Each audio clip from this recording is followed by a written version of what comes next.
एक गोली जिसे खाकर आप किसी का कत्ल करने को तैयार हो जाते हैं और आपको याद भी नहीं रहता कि आपने किसी का खून किया था। एक कोड वर्ड जिसे बोलते ही आप किसी को पल भर में सम्मोहित कर सकते हैं।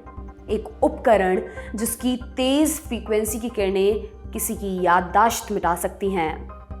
पहली नज़र में ये सब सस्ते जासूसी उपन्यास की फैंटेसी बातें लगती हैं, लेकिन दुनिया की सबसे ताकतवर संस्था कभी इन चीज़ों पर करोड़ों डॉलर खर्च करती थी।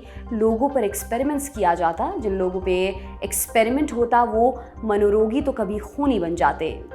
ये करने वाली और कोई नहीं, अमेरिकी खुफिया संस्था CIA थी, और जिस प्रोजेक्ट के तहत ये हुआ उसका नाम था MK अल्ट्रा। अमेरिकी इतिहास का सबसे खुफिया लेकिन बेहद खतरनाक प्रोजेक्ट। तो क्या थी MK अल्ट्रा की कहानी? कैसे CIA करती थी लोगों का माइंड कंट्रोल, और कैसे हुआ इस सीक्रेट प्रोजेक्ट का खुलासा, जानेंगे आज के एपिसोड में। नमस्कार, मेरा नाम दिव्यांशी सुमराव है। आप देख रहे हैं ऐतिहासिक किस्सों कहानियों से जुड़ा हमारा रोजाना का कार्यक्रम तारीख।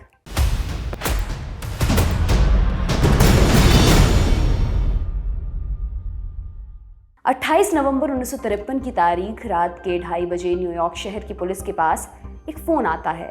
एक होटल की बिल्डिंग के नीचे एक लाश पड़ी है। लाश पर सिर्फ एक अंडरवियर है।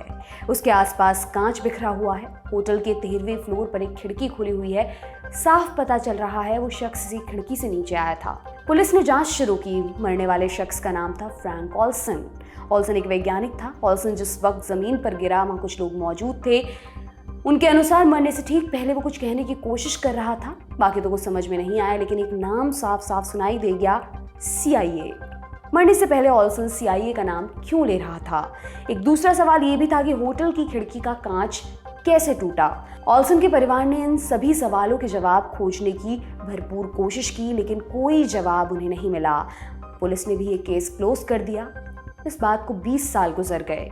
फिर एक दिन अचानक ऑल्सन परिवार के पास एक कॉल आया, सीधे अमेरिकी राष्ट्रपति के ऑफिस से। उन्हें राष्ट्रपति से मिलने बुलाया गया था। राष्ट्रपति ने ऑल्सन की मौत के लिए माफी मांगी। अब सवाल ये कि अमेरिका का राष्ट्रपति एक ऐसे केस में माफी क्यों मांग रहा था जिसे सालों पहले क्लोज कर दिया गया था? इस सवाल का जवाब एक शब्द में दिया जा सकता था, प्रोजेक्ट MK अल्ट्रा। इस नाम का मतलब था क्या? उससे पहले जानिए कि इस प्रोजेक्ट की शुरुआत कैसे हुई।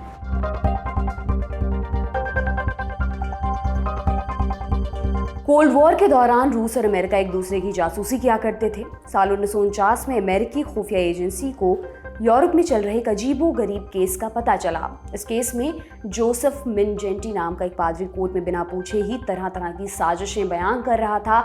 उसके अनुसार वो हंगरी को तोड़ने की एक साजिश में शामिल था। उसने नाज़ियों का साथ दिया था।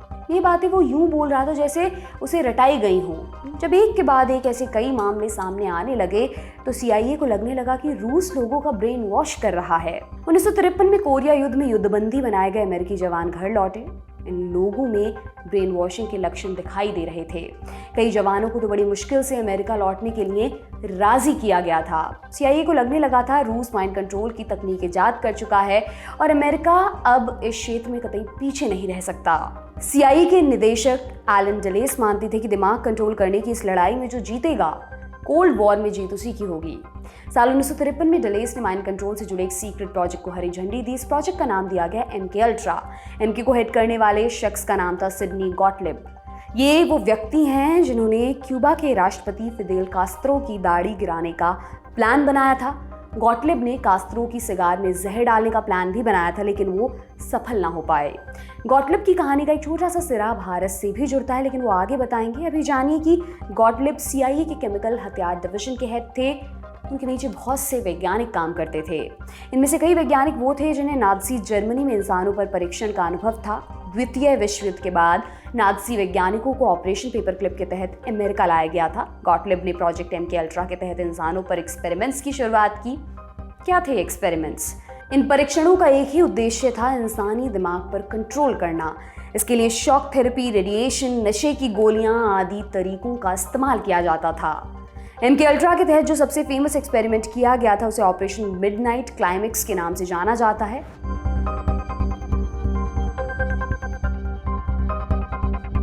ऑपरेशन मिडनाइट क्लाइमेक्स की शुरुआत 1955 में हुई थी। इसके लिए CIA ने सैन फ्रांसिस्को नामक शहर में सेक्स वर्कर्स को हायर करना शुरू किया। ये सेक्स वर्कर अनजान लोगों को एक होटल में लेकर आती, जिन्हें कोई खबर ना होती कि होटल का एक कमरा CIA का अड्डा है। कमरा खास तौर पर तैयार किया जाता, माइक्रोफोन और कैमरों से हर समय कमरे में होने वाली हरकतों पर नजर रखी जाती। हर कमरे में एक स्पेशल शीशा लगा होता, जिससे वहां के लोगों को बिना पता चले दूसरे कमरे में बैठा शख्स वहां देख सकता था। कमरे में लाकर लोगों को ड्रग दिए जाते। जिस ड्रग का इस्तेमाल सबसे ज्यादा होता उसका नाम था LSD। एक वक्त CIA ने यहाँ तक कोशिश की कि दुनिया में जितनी भी LSD है उसे खरीद लें। इस काम के लिए CIA के 2 एजेंट स्विट्जरलैंड भेजे गए, लेकिन उनके हाथ सिर्फ 10 ग्राम LSD लगा। अंत में एक फार्मा कंपनी की मदद से LSD की ज़्यादा मात्रा पैदा कराई गई। बहरहाल अपने खास होटल में लोगों को LSD देकर CIA ने दिमाग कंट्रोल करने वाले परीक्षण किए। क्या LSD लेने के बाद आदमी का बर्ताव बदल रहा है? यदि हाँ, तो किस तरह?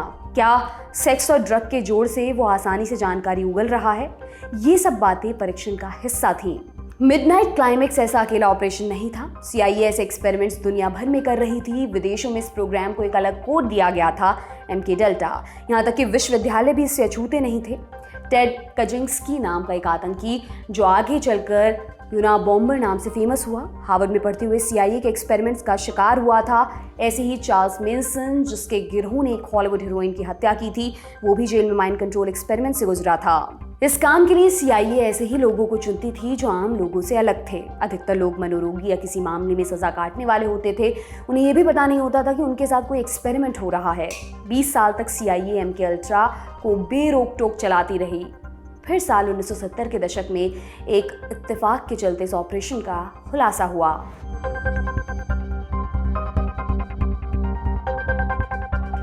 साल 1973 में अमेरिकी राष्ट्रपति रिचर्ड निक्सन वाटरगेट नाम के स्कैंडल में फंसे। निक्सन अपनी विपक्षी पार्टी की जासूसी करा रहे थे। वाटरगेट स्कैंडल में निक्सन को इस्तीफा देना पड़ा था, लेकिन साथ ही इस मामले में CIA का भी नाम आया। निक्सन के बाद राष्ट्रपति बने जेराल्ड फोर्ड ने CIA की जांच करवाई। जांच कमीशन ने अपनी रिपोर्ट पेश की तो पता चला CIA इससे पहले भी कई कांड कर चुकी थी। रिपोर्ट में एक नाम बार बार आ रहा था, सिडनी गॉटलिब।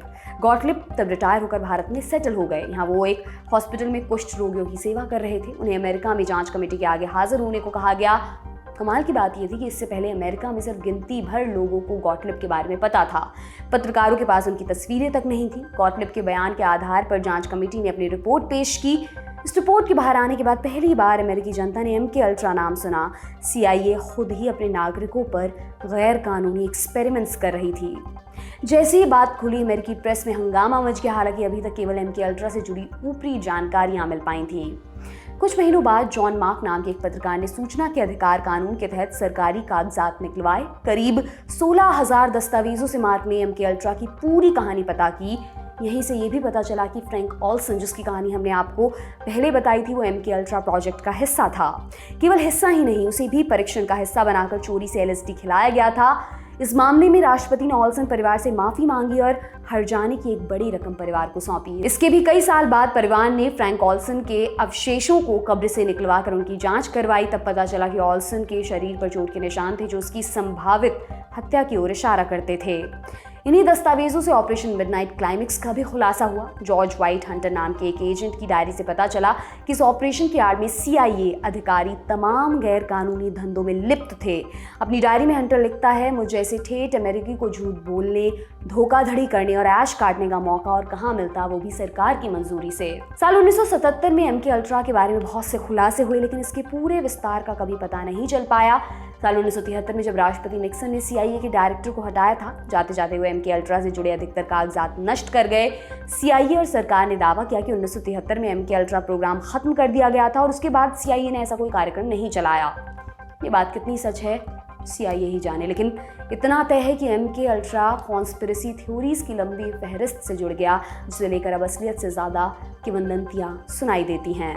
इसी के साथ आज का एपिसोड खत्म होता है। इसे लेकर आए थे आपके लिए हमारे साथी कमल भट्ट। देखते रहिए द लंदन टॉप। शुक्रिया।